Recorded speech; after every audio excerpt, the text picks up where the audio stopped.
Lucifer was innocent. यार ये जो पर्टिकुलर टॉपिक है ना, इंटरनेट पर बस पिछले कई सालों से कंट्रोवर्सी फैला रही है। आपको ऐसे ढेरों वीडियोस मिल जाएंगे इंटरनेट पर जो क्रिएटर्स बनाते हैं लूसीफर को सपोर्ट करते हुए। दूसरी तरफ ऐसे भी लोग हैं जो लूसीफर के सख्त अगेंस्ट हैं।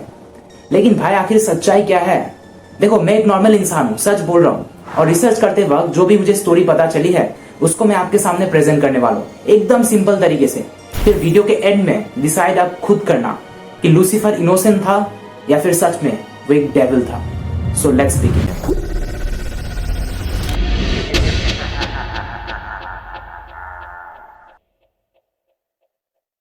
देखो, आज के डेट में लूसीफर को हम लोग सब एक शैतान के नाम से जानते हैं, एक डेविल के नाम से। लेकिन शुरुआत में ऐसा नहीं था। लूसीफर एक्चुअली में एक एंजल था जिसको भगवान ने खुद बनाया था, और उसके अंदर सुंदरता, खूबसूरती, इंटेलिजेंस, परफेक्शन, ये सभी चीजें कूद कूद कर भरी हुई थी। अब बेसिकली एक एंजल का काम क्या होता है? भगवान के आदेशों को मानना, उनके कमांड्स को फॉलो करना। तो लूसीफर क्योंकि एक एंजल था तो वो ना तो कम्प्लीटली भगवान था ना ही कम्प्लीटली इंसान था। बहुत सारी शक्तियां थी उसके पास और लिमिटेशन बहुत ही कम था। इनफैक्ट उसको एक मॉर्निंग स्टार भी बताया जाता है। मॉर्निंग स्टार मतलब कोई ऐसा जो आपको सही डायरेक्शन दिखाए। लेकिन जैसे हर एक इंसान को घमंड होने लगता है जैसे उसके पास ज्यादा धन दौलत होता है, ठीक उसी प्रकार लूसीफर को भी घमंड होने लगा धीरे धीरे अपने सुंदरता को लेकर। तो उसके मन में कुछ सवाल उठने लगे कि अगर भगवान ने मुझे बनाया है, अगर मैं उनका क्रिएशन हूँ, तो क्या मैं हमेशा भगवान के ही आदेशों को मानता रहूं, उनके आज्ञा का पालन करता रहूं? क्या मैं भगवान का दर्जा प्राप्त नहीं कर सकता या फिर उनके ऊपर नहीं जा सकता? तो ये कुछ सवाल उठने लगे उनके मन में। और इसी बीच भगवान और जीसस के बीच एक मीटिंग हुआ स्वर्ग में। और मीटिंग का पर्पस ये था कि स्वर्ग में जितने भी कार्य होंगे उसको आखिर देखेगा कौन, वो पर्पस था एक्चुअली। लेकिन इस मीटिंग में वो लोग लूसीफर को नहीं बुलाए, और इस बात ने आग पर घी डालने का काम किया। लूसीफर को जब इस बारे में पता चला तो वो और भी भड़क गया। उसके मन में पहले से सवाल उठ रहे थे, अब वो और भी ज्यादा रेबेलियस हो गया भगवान के अगेंस्ट। तो उसने अपने बातों से कुछ और एंजल्स को कन्विंस कर लिया अपनी तरफ आने के लिए, और सभी ने मिलकर एक ग्रुप बनाए। बाद में जाकर उन सभी ने भगवान पर हमला कर दिया, मतलब एक युद्ध शुरू हो गया, और आखिरकार अच्छाई की जीत हुई बुराई के ऊपर। भगवान ने उन सभी को बुरी तरह से हरा दिया। उसके बाद भगवान को बहुत गुस्सा आया लूसीफर की ऐसी हरकत पर, और लूसीफर को और बाकी सभी उनके एंजल्स को, साथियों को स्वर्ग से बाहर फेंक दिया। स्वर्ग से बाहर फेंकने के बाद लूसीफर अब एक शैतान बन चुका था। इसी बीच भगवान ने इस पृथ्वी को बनाया, इस दुनिया को बनाया, और दुनिया को बनाते समय सबसे पहले एक गार्डन का निर्माण किया जो कि बहुत सुंदर था, एकदम लग्जरियस, कंफर्टेबल, स्वर्ग जैसा वो प्लेस था। उस गार्डन को संभालने के लिए भगवान ने सबसे पहले इंसान को बनाया, एडम उसका नाम था। फिर बाद में जाकर एडम के एक रिब की हड्डी की मदद से ईव का निर्माण किया ताकि उसके साथी के रूप में वो गार्डन की देखरेख कर सके। उस गार्डन में एक पेड़ था जिसको the tree of knowledge of good and evil कहा जाता है, और अगर कोई उस पेड़ के फल को खा लेता है तो उस दुनिया की जो तमाम ज्ञान है उसको प्राप्त हो जाएगा। मतलब ऐसा हो जाएगा कि उसकी तीसरी आंख खुल जाएगी।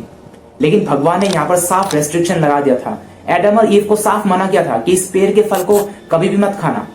लूसीफर ये बात जानते थे, तो लूसीफर ने एक सांप का रूप ले लिया और वो ईव के पास गया और ईव को थोड़ा समझाने लगा, कन्विंस करने लगा कि इस पेड़ के फल को खा लो, तुमको पूरी ज्ञान प्राप्त हो जाएगी। ईव तो भगवान की बात मानती थी, तो वो शुरुआत में बहुत हेजिटेट कर ली थी, लेकिन इतना मनाया उसको कि आखिरकार ईव मान गई, वो कन्विंस हो गई फल को खाने के लिए। उसने फल का थोड़ा सा हिस्सा खाया और बाकी बचा हुआ हिस्सा को उसने एडम को दे दिया।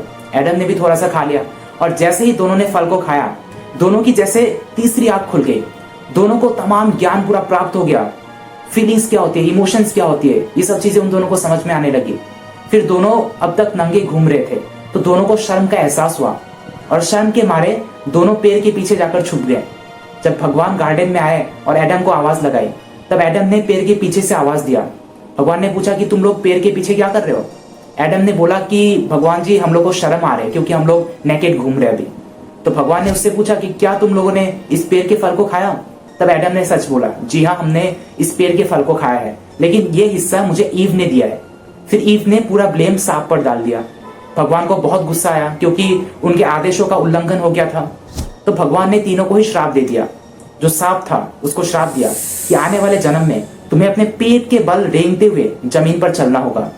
ईव को श्राप दिया कि बच्चा पैदा करते समय तुम्हें बहुत बहुत ज्यादा दर्द का एहसास होगा, और एडम को श्राप दिया कि सरवाइव करने के लिए तुम्हें इस जमीन पर फसल उगानी होगी और उसके लिए तुमको कठोर परिश्रम करना पड़ेगा, और जब बाद में जाकर तुम्हारी मौत हो जाएगी तुम इसी जमीन की मिट्टी के साथ मिल जाओगे।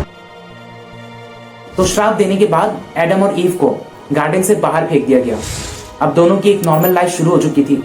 दोनों ही इस दुनिया के सुख दुख से बंधे हुए थे।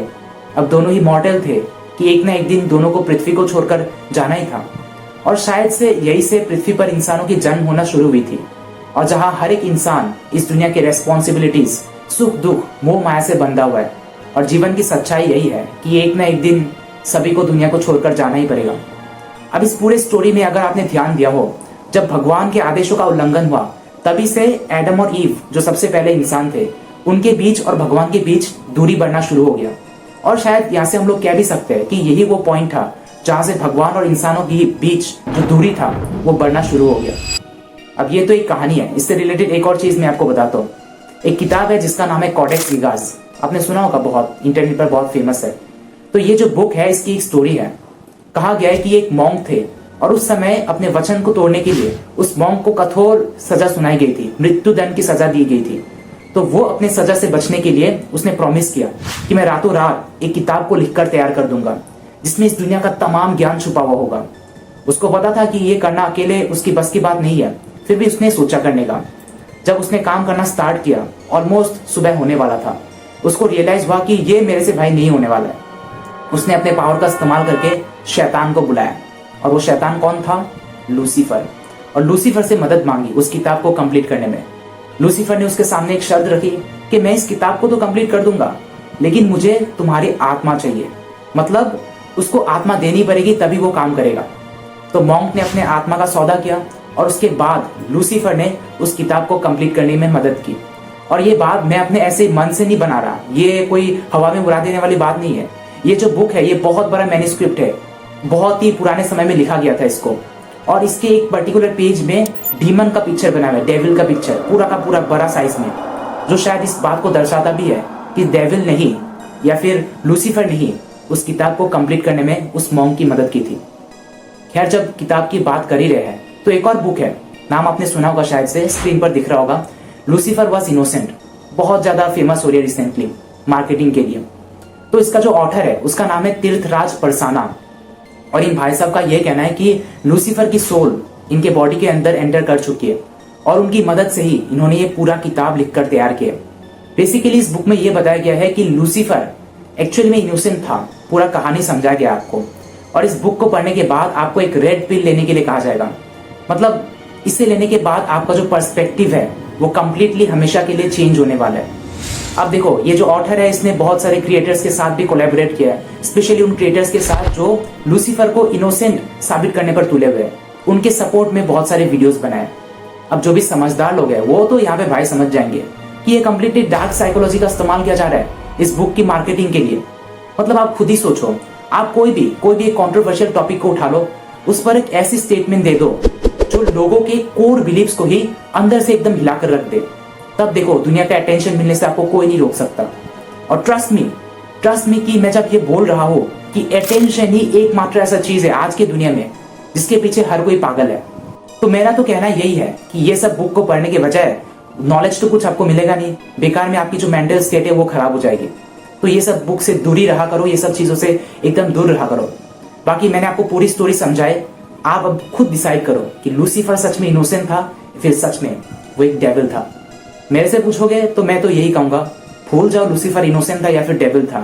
फैक्ट ये है कि लूसीफर अब सिर्फ एक कंटेंट है जिसके थ्रू आप मिलियंस में व्यूज गैदर कर सकते हो, मिलियंस में अटेंशन पा सकते हो। Yes, that's the fact, that's the reality.